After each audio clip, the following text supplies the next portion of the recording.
तेरी वो रफ्तार हो रोके से भी तू ना रुके, हासिल कर ऐसा शिखर पर्वत की भी नजरें उठे, आशाएं खुले दिल की, उम्मीदें हंसे दिल की, अब मुश्किल नहीं कुछ भी, नहीं कुछ भी।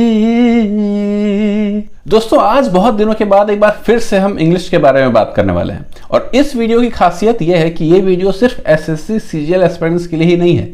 एसएससी के जितने भी एग्जाम्स हैं उन सबको ध्यान में रख के मैं ये वीडियो बना रहा हूँ। एक वक्त में इंग्लिश में बहुत वीक होने से लेके अभी मैं जहां तक भी पहुंच पाया हूं, ये जो प्रोसेस था, जो सफर था, ये मैंने बहुत ज्यादा एंजॉय किया है और इसके बारे में मैं शेयर करूंगा अपने ओपिनियंस आपके साथ।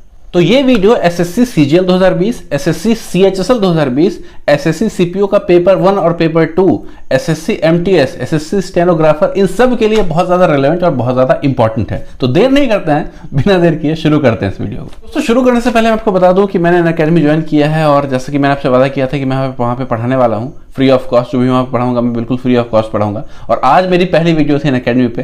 तो आगे भी वीडियोस आने वाली हैं, खासतौर से इंग्लिश से रिलेटेड भी काफी सारी वीडियोस आएंगी जो कि रीडिंग और खासतौर से ग्रोकैब को लेकर बहुत ज्यादा इंपॉर्टेंट होगी। तो अगर आपने ज्वाइन नहीं किया अनअकैडमी तो डिस्क्रिप्शन में लिंक है, वहां जाकर आप ज्वाइन कर सकते हैं। इसके अलावा अनअकैडमी पे काफी सारे टेस्ट सीरीज भी शुरू हो रहे हैं। जितने भी पॉपुलर एजुकेटर्स हैं वो सारे अपने अपने टेस्ट सीरीज अभी अपलोड कर रहे हैं और फ्री ऑफ कॉस्ट। सारे टेस्ट सीरीज बिल्कुल फ्री ऑफ कॉस्ट आप एक्सेस कर सकते हैं। सारे कोर्सेज और टेस्ट सीरीज का लिंक आपको नीचे डिस्क्रिप्शन बॉक्स में मिल जाएगा। इसके साथ आप मेरा कोड यूज कर सकते हैं अगर आप कोई कोर्स परचेज करते हैं या कोई फ्री कोर्स अनलॉक करते हैं तो। Thank you. दोस्तों, सबसे पहली बात अगर मैं करूं इंग्लिश के बारे में तो सबसे जो एक कॉमन कंसेप्शन है काफी सारे एस्पायरेंट्स और एजुकेटर्स के बीच भी कि एसएससी की जो इंग्लिश है वो बहुत ईजी है। ये बात मैं झुठला नहीं रहा हूं, ये बात गलत नहीं है, काफी हद तक सही भी है, लेकिन इसमें एक फैक्ट यहां पे ऐड करने की जरूरत है। इंग्लिश जो है वो इजी है, एसएससी की इंग्लिश इजी है, लेकिन इंग्लिश इंप्रूव करने में ज्यादा वक्त लगता है। अगर आपका मैथ्स वीक होता है तो आप 2 महीने पढ़ के मैथ्स को ठीक ठाक इंप्रूव कर सकते हो, लेकिन ये बात इंग्लिश के साथ नहीं होती है क्योंकि इंग्लिश एक लैंग्वेज है, इसलिए आपको एक डिसेंट अमाउंट ऑफ टाइम देना ही देना पड़ता है, चाहे वो कितनी भी इजी लेवल की पूछी जाए आपसे। लेकिन इंग्लिश की एक खासियत भी यही होती है कि एक बार अगर आपने एक लेवल अटेन कर लिया इस सब्जेक्ट में तो उसके बाद आप नीचे नहीं गिरते हो। मैथ्स में ऐसा होता है कि आपने लेवल अटेन किया, प्रैक्टिस आपने छोड़ दी तो आप नीचे आ जाते हो। इंग्लिश में ये बात बहुत ज्यादा नहीं होती है। आपने अगर लेवल एक बार अटेन कर लिया तो फिर आप ऊपर ही जाओगे, नीचे आप नहीं आते हो। ये वीडियो खास तौर से उनके लिए है जो हिंदी मीडियम से बिलोंग करते हैं या फिर है तो इंग्लिश मीडियम के, लेकिन इंग्लिश से उनका जो संबंध है वो काफी दूर का हो गया है, काफी वक्त हो गया है, काफी अरसा हो गया उनको इंग्लिश पढ़े हुए, और अब जब उनको फिर से इंग्लिश पढ़ने का मौका मिलता है या पढ़ने दिया जाता है तो उनके लिए काफी मुश्किल होती है, इंग्लिश पढ़ने में उनका मन नहीं लग रहा है। तो उनके लिए ये वीडियो खास तौर से है और मैं ये एक्सपेक्ट कर रहा हूं कि अगर आप ये वीडियो देख रहे हैं तो पिछले कम से कम 2-3 महीने से आप एसएससी के किसी एग्जाम के लिए प्रिपेयर कर रहे हैं। तो मैं आपको पहले ये बता दूं कि जो भी एसएससी एग्जाम्स कंडक्ट करती है सबके टियर 1 में इंग्लिश का जो वेटेज है वो 25% है और ये 25% की जो इंग्लिश आती है वो लिटरली ईजी आती है। ये बिल्कुल सही बात है और मैं कहूंगा कि यहाँ पे एसएससी, हम लोग, हमारी ये शिकायत होती है कई बार एसएससी से कि इंग्लिश इतना इजी क्यों पूछ लेता है, नहीं पूछना चाहिए, काफी लोग ये शिकायत करते हैं। तो दोस्तों, एसएससी कहीं ना कहीं बैलेंस मेंटेन करना चाहता है। एसएससी जानता है कि बहुत सारे ऐसे बच्चे एसएससी का फॉर्म भरते हैं जो हिंदी मीडियम से होती है, उनकी इंग्लिश बहुत ज़्यादा वीक होती है और ऐसे स्टूडेंट्स जो कि इंग्लिश मीडियम से हैं तो उनको बहुत ज़्यादा लेवल आसान लगने लगता है, लेकिन उनके लिए भी जो हिंदी मीडियम से आ रहे भी उनके लिए भी वो लेवल अटेन करना पॉसिबल हो, एसएससी इस बात का ख्याल रख के इंग्लिश का ये लेवल सेट करता है। तो आपको ये सोच के ज़्यादा डिमोटिवेट नहीं होना है कि इंग्लिश अगर मेरा स्ट्रांग है लेकिन इंग्लिश बहुत ज़्यादा ईजी पूछी जा रही है तो मुझे कोई बेनिफिट नहीं मिल रहा है, ये थॉट आपको अपने दिमाग में नहीं रखना है। तो इंग्लिश में 3 सेक्शन होते हैं। पहला आपका ग्रामर सेक्शन होता है, दूसरा रीडिंग सेक्शन होता है, तीसरा वोकैब सेक्शन होता है। ग्रामर सेक्शन की अगर बात करें तो ये सबसे ज्यादा ओवररेटेड सेक्शन होता है। ओवररेटेड कहने का मतलब होता है कि जितना प्रशंसा ये डिजर्व करता है इसको उससे कहीं ज्यादा दिया जाता है। ग्रामर्स के रूल्स रटने पे लोग इतना ज्यादा ध्यान दे देते हैं कि उनको ये समझ में नहीं आता है कि वो सही कर रहे हैं कि गलत, और वो बस रटते जा रहे हैं। और ये प्रॉब्लम खास तौर से हिंदी मीडियम के बच्चों को होती है क्योंकि जो टीचर्स भी आजकल अवेलेबल हैं यूट्यूब पे या किसी और प्लेटफॉर्म पे, उनका सबसे ज्यादा स्ट्रेस ग्रामेटिकल रूल्स पे ही होता है कि इंग्लिश पढ़ने का मतलब ये कि पहले आपको रूल्स पता होने चाहिए और रूल्स रटने में ही कितने दिन लग जाते हैं वो समझ ही नहीं पाते।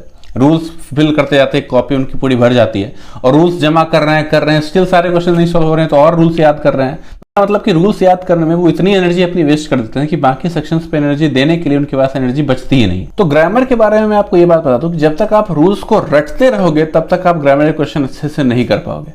आपको रटना नहीं है, आपको प्रैक्टिस के साथ याद करना है। आपको ऐसा नहीं कि मुझे ये 20 रूल्स हैं, ये 20 रूल्स में से रट लूंगा तब मैं जाके सॉल्व करूंगा क्वेश्चन, ऐसा नहीं। आप रूल्स को पढ़िए, एक बार दो बार पढ़िए, उसके बाद आप सीधे एक्सरसाइज पे जंप कीजिए और एक्सरसाइज से क्वेश्चंस को रिलेट कीजिए ग्रामेटिकल रूल्स से। तो वो आप जल्दी भी आपको दिमाग में बसेगा और ज्यादा दिनों तक भी बसेगा, आपको बार बार रिवीजन करने की जरूरत नहीं पड़ेगी। अगर रीडिंग सेक्शन की बात करें तो ये सबसे अंडररेटेड सेक्शन है।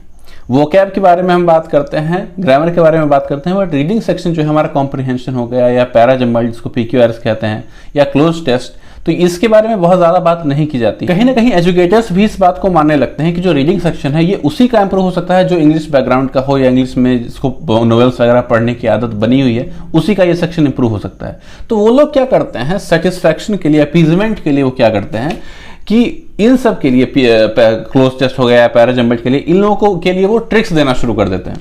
और इवन कॉम्प्रिहेंशन में भी वो ये बताते हैं कि कैसे 4 में से 3 ऑप्शन को एलिमिनेट करें। मैं मानता हूं कि ट्रिक्स काम करते हैं, इसमें कोई शक नहीं है, लेकिन ट्रिक्स तब आप अप्लाई कर सकोगे जब आपका बेसिक्स क्लियर हो, जब आपको एक अंडरस्टैंडिंग आपको समझ में आ रहा है कि हाँ इसका मीनिंग क्या है, तो आप ट्रिक लगा सकते हो आराम से। लेकिन जब आपका अंडरस्टैंडिंग है ही नहीं तो ट्रिक के भरोसे आप कितना आगे तक जाओगे। टियर 1 में चलिए भाई इजी क्वेश्चन है, 2 क्वेश्चन है तो आप पार कर लोगे, टियर 2 में जाके मुश्किल क्वेश्चन आ गए तो ठीक है। तो इसीलिए सिर्फ ट्रिक बेस्ड करके रीडिंग सेक्शन को काफी इग्नोर किया जाता है, खासतौर से एजुकेटर्स के द्वारा, तो ये चीजें गलत है, इसको इंप्रूव होने की जरूरत है। वोकैब सेक्शन की अगर बात करें तो मुझे ऐसा लगता है कि ये सबसे मीडियम रेटेड टॉपिक है। मुझे लगता है कि ये नहीं ज्यादा अंडररेटेड है, नहीं ज्यादा ओवररेटेड है, क्योंकि इसको जितना अटेंशन चाहिए उतना अटेंशन इसको दे दिया जाता है स्टूडेंट्स के द्वारा, तो ये बेचारा खुश रहता है, ठीक है। और मैं आपको एक बात बताऊं कि जो वोकैब सेक्शन है और जो कॉम्प्रिहेंशन जो रीडिंग सेक्शन है, ये दोनों एक दूसरे से इंटर रिलेटेड है।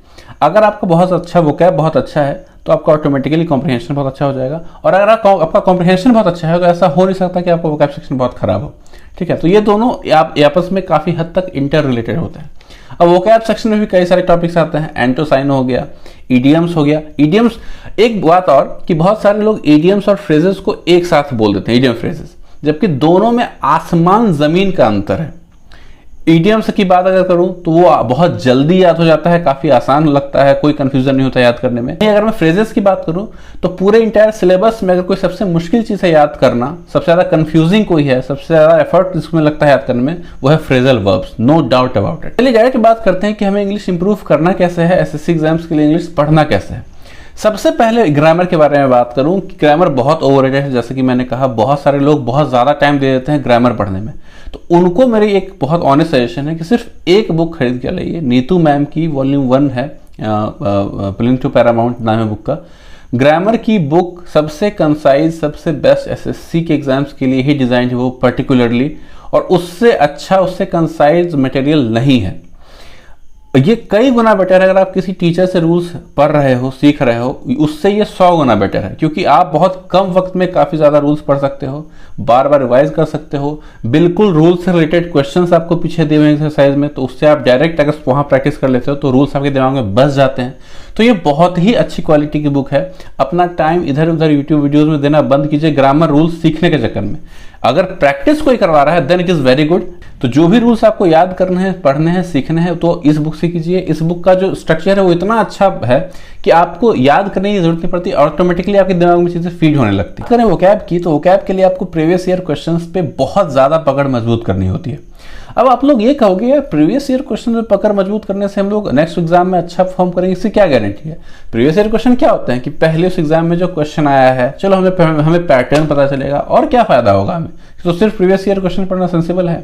जी हाँ, सेंसिबल है, क्योंकि ये एसएससी का एग्जाम है। यहाँ पे previous year questions directly repeat होते हैं कई बार, और सिर्फ रिपीट, ऐसा नहीं कि कुछ रिपीट होते हैं, सारे के सारे रिपीट होते हैं। मतलब 90% से ज्यादा क्वेश्चन रिपीट होते हैं प्रीवियस ईयर क्वेश्चंस के। तो प्रीवियस ईयर का इंपॉर्टेंस बहुत ज्यादा हो जाता है। और अगर मैं प्रीवियस ईयर क्वेश्चंस के बुक्स के बारे में बात करूं कि प्रिपेयर किस बुक से करें, तो सबसे पहले आपकी एक बुक आती है, एमबी पब्लिकेशन की एक बुक आती है इंग्लिश, जिसमें आपके सारे सेट्स कंपाइल किए हुए हैं पिछले कई सारे सालों के एसएससी के अलग अलग एग्जाम्स के। और उसके आगे सारे OWS हो गया, या फिर आपका ये फ्रेजेस हो गया, इडियम्स हो गया, तो इसका कंपाइलेशन आपको आगे मिलता है। एंटोसाइन का कंपाइलेशन नहीं मिलता है, ठीक है। और इसके अलावा एक और बुक है किरण की जो बुक आती है, उसमें आपको एंटोसाइनो भी एक जगह पे कंपाइल किए हुए मिलते हैं, आप जरूरी नहीं कि दोनों बुक आप खरीदिए, कोई एक बुक खरीदिए और दूसरा बुक आप फ्री में PDF डाउनलोड कर लीजिए, वो आप वहाँ से रेफर कर सकते हैं। इसके अलावा कुछ बुक्स मार्केट में है जो आजकल काफ़ी पॉपुलर हो रही हैं, जैसे कि वर्ड पावर मेड इजी, बहुत क्लासिकल बुक है। अगर आपको वोकैब सीखना रटना बहुत ज़्यादा बोरिंग लगता है तो वर्ड पावर मेड इजी एक बुक है, उसको आप ज़रूर ट्राई कीजिएगा, वो आपका इंटरेस्ट डेवलप कर देगी वोकैब याद करने में। इसके अलावा एक ऐसी बुक है ब्लैक बुक करके बुक है जो आजकल मार्केट में काफ़ी ज़्यादा पॉपुलर हो रही है। तो वो भी क्या है कि वही प्रीवियस ईयर का ही कंपाइलेशन है बट एक खूबसूरत अंदाज में, तो लोग थोड़े कंफ्यूज हो रहे हैं उसको देख के। तो आप वो भी प्रीवियस ईयर बेस्ड ही है, ये सब प्रीवियस ईयर बेस्ड ही है, तो वो भी आप पढ़ सकते हैं, ये भी पढ़ सकते हैं, कोई ज़्यादा फर्क नहीं है। देखिए जब आप इसके लिए पढ़ रहे होंगे, खुद को प्रिपेयर कर रहे होंगे, तो एक वक्त के बाद आपको ऐसा फील होने लगेगा कि कुछ ज़्यादा है नहीं पढ़ने के लिए, मैं कर लूँगा, कोई मुश्किल काम नहीं है। और सही मुश्किल काम नहीं है, लेकिन अगर ये एटीट्यूड आपके मन में आ गया तो आप एक गलती कर बैठोगे, वो है रिवीजन ना करना। इन सब के बाद सबसे जो इंपॉर्टेंट चीज है वो है प्रॉपर रिवीजन, कंटिन्यूअस रिवीजन। एक बार खत्म हुआ फिर वापस शुरू से आ जाओ, दूसरी बार खत्म हुआ फिर वापस शुरू से। इंग्लिश में खास तौर से वो जो रिवीजन का जो इंपॉर्टेंस है बहुत ही ज्यादा होता है, और वो भी पर्टिकुलरली मैं कहूँ तो ग्रामर सेक्शन में और वोकैब सेक्शन में। रीडिंग सेक्शन जो है, अगर एक बार आपका वो लेवल बिल्ड हो गया, अगर आपकी अंडरस्टैंडिंग बिल्ड हो गई, तो फिर आपको दिक्कत नहीं होता है। और अब आखिर में अगर मैं बात करूं रीडिंग सेक्शन के बारे में, तो reading section is totally about understanding. अगर आप कुछ लाइंस पढ़ते हो इंग्लिश के, अगर आपको समझ में आता है, इसका मतलब आपका रीडिंग जो स्किल जो है वो ठीक है। अगर नहीं समझ में आता है तो आपको इसके पीछे मेहनत करनी है। मेहनत कैसे करनी है? मेहनत बहुत सोच समझ से करनी है। ऐसा नहीं कि आप कोई भी एक मुश्किल सा मटेरियल आप उठा लो, उसको आप पढ़ने में लग जाओ और आपको समझ में ना आए। एक बुक आती है मुझे अभी, फॉरवर्ड प्रेस करके मैगजीन की एक बुक आती है, प्लस इंडिया टुडे मैगजीन भी आती है, जिसका जो बाइलिंगुअल आती है, हिंदी में भी आती है, इंग्लिश में भी आती है। तो उसमें क्या होता है कि एक पैराग्राफ आपको उसका इंग्लिश में मिलेगा और बगल में उसका हिंदी ट्रांसलेशन रहता है। तो एग्जैक्टली आप डायरेक्टली रिलेट कर पाते हो कि ऐसे इसका मतलब क्या है, इसका मतलब क्या है। तो ये है बिल्कुल बेसिक से स्टार्ट करना, स्क्रैच से स्टार्ट करना। और अगर आप 15-20 दिन इस काम को करने लगते हो तो फिर आपका रीडिंग काफ़ी इंप्रूव हो जाएगा, और जब इंप्रूवमेंट आप फील करोगे तो आपका मोटिवेशन बढ़ जाएगा, उसके बाद खुद आप अपना एफर्ट बढ़ाने लगोगे। रीडिंग सेक्शन इंप्रूव करने के लिए आपके पास अंडरस्टैंडिंग होनी चाहिए, और अंडरस्टैंडिंग इंप्रूव करने के लिए आपके पास आपको रीडिंग करना होता है। तो रीडिंग क्या करना है? जरूरी नहीं कि आप न्यूज़पेपर रीडिंग करें, कुछ भी आप रीडिंग कर सकते हैं, इसमें कुछ मतलब आप न्यूज़पेपर करो या नॉवेल करो, कोई मैगजीन, फैशन मैगजीन आप लेके आओ या आ गया, क्रिकेट सम्राट टाइप कोई बुक लेके आ गए, जो आपको पढ़ने में लगता है वही पढ़ो, लेकिन इंग्लिश में पढ़ो। और आप दिमाग में ये बिठा के रखो ये बात कि मुझे इंप्रूव करना ही करना है, ऐसा नहीं कि बीच में मुझे छोड़ नहीं देना है बोर हो गए। 99% लोग बीच में छोड़ देते हैं, एक वक्त के बाद वो बोर हो जाते हैं, चलो छोड़ो यार। वाकई में रीडिंग सेक्शन इंप्रूव करना एक बोरिंग प्रोसेस है, एक टफ प्रोसेस है, और सब कोई नहीं कर पाता है ये चीज़, और नहीं कर पाता है तो बीच में रह जाता है। एक बात मैं और कहना चाहूँगा कि जब भी आप रीडिंग करें, जो भी पढ़ना है पढ़िए, लेकिन हमेशा गूगल ओपन करके पढ़िए, डिक्शनरी नहीं, गूगल। और गूगल में आपको क्या देखना है कि जो भी एक तो वर्ड्स जो आपको मिले मुश्किल, जिसका आप डायरेक्टली मीनिंग नहीं जानते हो, वो सर्च करो। फ्रेजेस कुछ मिल जाएं वो सर्च करो, या फिर एक सेंटेंस है उसका पूरा मतलब ही नहीं समझ में आ रहा है, उसको गूगल पे सर्च करो, या फिर कई बार फॉरेन वर्ड्स यूज किए हुए रहते हैं, वो गूगल पे सर्च करो। तो गूगल का इस्तेमाल आपको ज़्यादा करना है डिक्शनरी का, क्योंकि डिक्शनरी में क्या होता है, जनरली कई बार सिर्फ मीनिंग रहता है, ज़्यादा उसका एक्सप्लेनेशन आपको नहीं मिल पाता है। लेकिन गूगल अगर आप सेम वर्ड को कर लेते हो तो आपको बहुत सारे रिसोर्सेज मिल जाते हैं, जहाँ पे आपको इतना बेहतरीन तरीके से समझाया हुआ होता है कि आपको शायद दिमाग में वो चीज़ कई बार फीड हो जाती है, बिल्कुल आपको याद करने की जरूरत भी नहीं पड़ती, और जिंदगी भर के लिए उसको याद कर लेते हो। अब दोस्तों कुछ बात मैं खुद से रिलेट करके बताना चाहूँगा। शुरू में मेरा इंग्लिश बहुत वीक था, और मेरे पास कोई मोटिवेशन भी नहीं था इंग्लिश इंप्रूव करने का। हाँ, एग्जाम में आने वाला था इसलिए मैं पढ़ता था इंग्लिश, लेकिन ऐसा कोई होता ना पैशन कि मुझे इंग्लिश इंप्रूव करना है, ऐसा नहीं था। लेकिन पता नहीं शायद मेरे साथ क्या हुआ कि मुझे एक सोर्स मिल गए, इनका नाम है शशि थरूर, और उनको देख के पता नहीं मेरा एक पैशन कहाँ से जनरेट हो गया, मुझे खुद नहीं मैं इसको एक्सप्लोर कर पाया हूँ। और उसके बाद मुझे इंग्लिश इंप्रूव करना मेरा पैशन हो गया, और उसके बाद मैं सारी चीज़ें मेरे लिए इतनी आसान होती चली गई कि मैं इमेजिन भी नहीं कर सकता था कि इतने कम वक्त में खुद को इतना ज़्यादा इंप्रूव कर पाया। तो मैं आपको यही कहना चाहूँगा कि जो पैशन है कि मुझे इंग्लिश इंप्रूव करना है, एग्जाम में जाके अच्छा परफॉर्म करना है, ये मेंटेलिटी आपको हमेशा अपने अंदर रखनी है। ऐसा नहीं कोई दिक्कत आया बीच में, या मान लो आपने कोई मॉक दिया या फिर कोई प्रोसेस आपने किया और आपका मतलब मार्क्स कम आया तो डिमोटिवेट होकर उस प्रोसेस को आपने छोड़ दिया, ऐसा आपको नहीं करना है, ठीक है ना। हमेशा उस पैशन को आपको बनाए रखना है। और एक चीज़ की बेसिक चीज़ तो मैंने आपको बताई, अगर आप स्पेशल एफर्ट देना चाहते हो तो एक बुक आती है, SP बख्शी की बुक आती है ग्रामर के लिए या फिर वोकैब वगैरह के लिए, वो आप उससे कर सकते हो, ठीक है। और आप न्यूज़पेपर रीडिंग कर सकते हो, वो भी आपका एक्स्ट्रा एफर्ट में आता है, क्योंकि बहुत कम लोग ही न्यूज़पेपर रीडिंग रेगुलरली करते हैं, सारे के सारे नहीं करते। इससे और एक लेवल ऊपर जाना चाहते हो अगर आप, तो आप बैंकिंग क्वेश्चन जो आए हैं रिसेंट ईयर्स में उसको सॉल्व करना चाहते हो। देखिए, अगर आपका मैथ्स बहुत वीक है या फिर एवरेज है, तो जरूरी है कि आपका इंग्लिश में इंप्रूव जो है स्कोर वो काफ़ी ज़्यादा इंप्रूव्ड हो। उसके लिए आपको एफर्ट तो बढ़ाना पड़ेगा, ये तो समझना पड़ेगा ना, इस चीज़ को बहुत कॉमन सेंस है। तो अगर आप इंप्रूव करना चाहते हो, एफर्ट बढ़ाना चाहते हो, तो उसके लिए मैंने भी आपको सोर्सेज बता दिए हैं। इसके अलावा जो छोटी छोटी और बातें हैं कि वो कैब कैसे इंप्रूव कर रहे हैं, एंटो कहाँ से पढ़ें, ये सब चीज़ और मतलब तमाम छोटी छोटी चीज़ें, सब टॉपिक्स जो कहते हैं, उसके बारे में हम लोग डिटेल में बात करेंगे आने वाले वीडियोज़ में। और आपका कोई अगर सवाल है या सुझाव है तो कमेंट करना बिल्कुल मत भूलिएगा। तो आखिर में जाते जाते एक इंपॉर्टेंट बात मैं कहना चाहूँगा कि ज़रूरी नहीं कि आप बिल्कुल शिखर पे पहुँचे, बिल्कुल टॉप पे पहुँचे, लेकिन अपने प्रेजेंट लेवल को एसेस करते हुए आप कहां तक मैक्सिमम जा सकते हो उसको भी एसेस और एनालाइज करके अपना प्रोसेस आप शुरू करो और कंटिन्यूटी के साथ करो, तो आप इस लेवल तक, अपने लेवल तक पहुंच ही जाओगे। हर एक बंदा, अगर मैं ये कहूं कि हर एक बंदा 190 प्लस स्कोर कर सकता है, ये बहुत ही बेवकूफ़ी वाली बात है। तो आप कितना स्कोर कर सकते हो वो आपको एनालाइज करना है, ठीक है, और उसके हिसाब से आपको काम करना है, ठीक है ना। तो कभी भी बहुत ज़्यादा इमोशनल होकर, कैरिड अवे होकर अगर आप प्रिपरेशन करते हो तो कहीं ना कहीं आप जाके फेल होगे ही होगे। ये मेरा सजेशन है कि आपको अपने हिसाब से प्रोसेस को इंप्रूव करना होता है, काम करना होता है। तो इसी मोटिवेशन के साथ आप लगे रहिए। और जाते जाते फिर से मैं आपको याद दिलाना चाहूँगा कि अनअकैडमी में मैंने क्लास लेना शुरू कर दिया है। अगर आपने अभी तक मुझे फॉलो नहीं किया है तो आप डिस्क्रिप्शन में जाके लिंक से फॉलो कर सकते हैं। और मैं कई सारे वीडियोज़ लाने वाला हूँ, इंग्लिश के भी और मैथ्स के भी, और जल्दी मिलते हैं वहाँ पे। और प्लस कोई कोर्सेज अगर आप परचेज करना चाहते हैं तो मेरा कोड यूज़ करके WEESHAL यूज़ करके आप परचेज कर सकते हैं। थैंक यू सो मच, बहुत ही जल्दी मिलते हैं अगले वीडियो में, तब तक के लिए।